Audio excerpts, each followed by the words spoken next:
నిరుద్యోగ సమస్య తెలంగాణ రాష్ట్ర సాధనలో అత్యంత క్రియాశీలక పాత్ర పోషించింది నిరుద్యోగ యువకులు.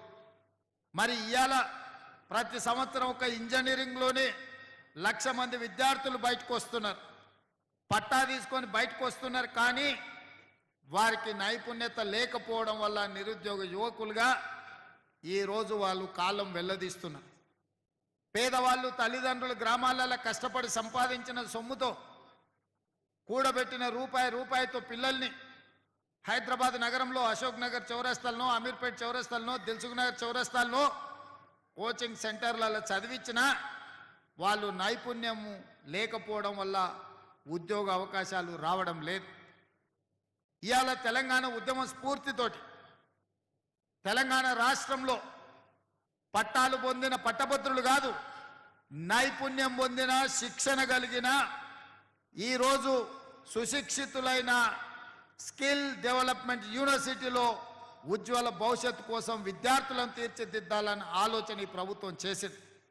దానికి సహకరించమని శ్రీ సిటీ నిర్మాత శ్రీనిరాజు గారి నుంచి మొదలు పెడితే నేషనల్ అడ్వైజరీ కౌన్సిల్లో గతంలో చైర్మన్గా పనిచేసి నేషనల్ అకాడమీ ఆఫ్ కన్స్ట్రక్షన్లో కీలకమైన బాధ్యత పోషించిన శేఖర్ రెడ్డి గారి నుంచి మొదలు పెడితే చాలామంది అధికారులతో సహా ఈరోజు ఇక్కడికి వచ్చింది.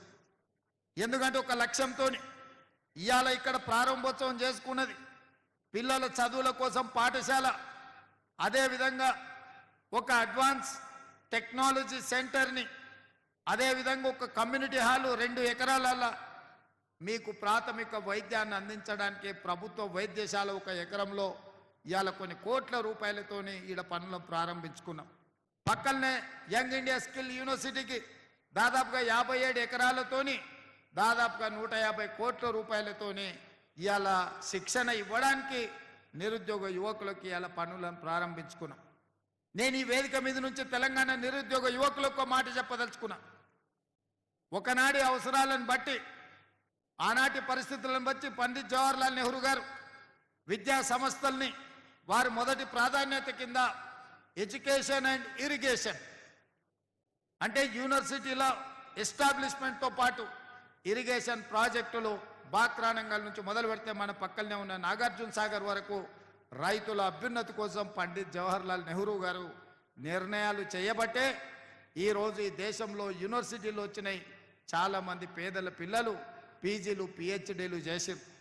ఈరోజు వ్యవసాయం కింద కాలువలలో నీళ్ళు వచ్చి పంటలు బండుతున్నాయంటే కాంగ్రెస్ పార్టీ కట్టిన శ్రీశైలం, నాగార్జున సాగర్, జూరాల, నెట్టెంపాడు, కోయిల్ సాగర్, కల్వకుర్తి, ప్రారంభించిన పాలమూరు రంగారెడ్డి ఎత్తిపోతల, శ్రీరామ్ సాగర్ నుంచి మొదలు పెడితే ప్రాణహిత చేవెళ్ల వరకు ఇరిగేషన్ ప్రాజెక్టులను జలయజ్ఞం రూపంలో ఇవాళ పనులు ప్రారంభించినాం.